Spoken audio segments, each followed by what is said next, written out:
ԱՄՆ վարչակազմի Ուկրաինայի հակամարտության կարգավորման ծրագիրը 28 կետից կրճատվել է մինչև 22։ Լրագրողների հետ զրույցում Թրամփի հայտարարությունն է։ Ըստ ԱՄՆ նախագահի շատ հանրապետականների կարծիքով 28 կետից բաղկացած ԱՄՆ պլանի առաջին նախագիծը չափազանց բարենպաստ էր Ռուսաստանի համար։ Հարցին արդյոք Վաշինգտոնը որևէ բան փոխել է, Թրամփը պատասխանել է. դա պարզապես քարտեզեր, ծրագիր չէր, կրճատեցինք մինչև 22 կետ։ Դրանցից շատերի համար գտնվել են շատ բարենպաստ լուծումներ, այնպես որ կտեսնենք, թե ինչ կլինի։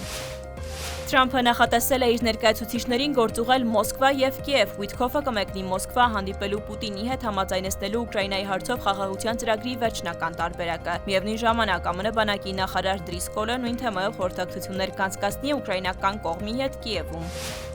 Պեսկովը կոչ արել ժամանակից շուտ եզրակացություններ չանել Ուկրաինայում հակամարտության ավարտի մոտալուտ լինելու մասին, դեռ վաղ է այդպես խոսելու համար, ասել է Պեսկովը։ Այսպես է Կրեմլի ներկայացուցիչը մեկնաբանել այն միտքը, որ կողմերը երբեք այսքան մոտ չեն եղել խաղաղության համաձայնագրի կնքմանը։